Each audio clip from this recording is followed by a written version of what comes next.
సంవత్సరాల తరబడి ఎన్ని మందులు వాడినా మీ మోకాల నొప్పులు తగ్గట్లేదా? ప్రాణ పెయిన్ క్లినిక్ లో అత్యాధునిక చికిత్స. రాజకీయాలపై ఆసక్తి ఉన్నవారికి ముగ్గురు పిల్లలుంటే ఏం చేయాలనే పరిస్థితి ఉండేది. తమ్ముడినో అన్ననో రాజకీయాల్లో నిలబెట్టి తన రాజకీయ కోరిక తీర్చుకునేవాళ్లు. ఒకవేళ ఇద్దరు పిల్లలున్నారని ఏదో మాయ చేసి ఎన్నికల అఫిడవిట్లో చూపించి ఎన్నికల్లో గెలిచినా తరువాత ఆ నేతకు మూడో సంతానం ఉందని ప్రత్యర్థి కాని వేరెవరో గాని నిరూపిస్తే అతనుకున్న పదవి ఊడిపోయేది. కానీ ఇప్పుడు ఆ రోజులు పోయాయి. ముగ్గురు పిల్లల టెన్షన్ తొలగిపోయింది. ఏపీ ప్రభుత్వం గుడ్ న్యూస్ చెప్పింది. స్థానిక సంస్థల ఎన్నికల్లో ఇద్దరు పిల్లలున్నవాళ్లు పోటీకి అనర్హులుగా ఉన్న చట్టాన్ని రద్దు చేస్తూ ఏపీ కేబినెట్ నిర్ణయం తీసుకుంది. ఇకపై మున్సిపాలిటీ, పట్టణాభివృద్ధి, పంచాయతీ ఎన్నికల్లో ఇద్దరు కంటే ఎక్కువ మంది ఉన్నవారు పోటీ చేయొచ్చని మంత్రి పార్థసారథి చెప్పారు. వారిపై ఎలాంటి అనర్హత వేటు ఉండదన్నారు. గతంలో రాష్ట్ర ఆర్థిక పరిస్థితి దృష్ట్యా ఆ చట్టం తెచ్చినట్లు మంత్రి పేర్కొన్నారు. స్థానిక సంస్థల ఎన్నికల్లో ముగ్గురు పిల్లల నిబంధన 1995లో తీసుకునొచ్చారు.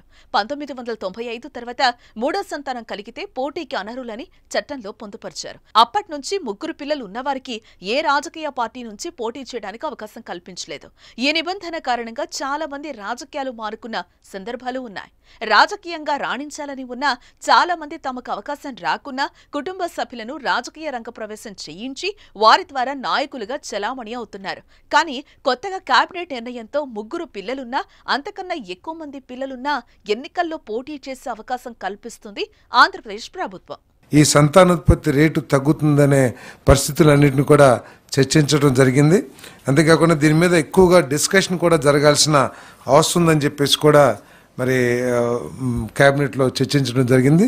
దీన్ని దృష్టిలో పెట్టుకుని ఇంతకుముందు మున్సిపల్ పురపాలక పరిపాలన మరియు పట్టణాభివృద్ధి శాఖలో ఉన్న ఇద్దరు పిల్లలకి మించి ఉన్నవారు మున్సిపల్ కార్పొరేషన్ మరియు మున్సిపాలిటీ ఎన్నికల్లో పోటీ చేయటం మరియు సభ్యులుగా కొనసాగడాన్ని నిషేధిస్తూ ఆంధ్రప్రదేశ్ మున్సిపల్ కార్పొరేషన్ చట్టం 1955 మరియు ఆంధ్రప్రదేశ్ మున్సిపాలిటీ చట్టం 1965లో చేసిన చట్ట సవరణల రద్దు కోసం ఏదైతే ప్రతిపాదన చేశారో దాన్ని రాష్ట్ర మంత్రిమండలి ఆమోదించిందని చెప్పేసి మనం చేస్తా ఉన్నాం.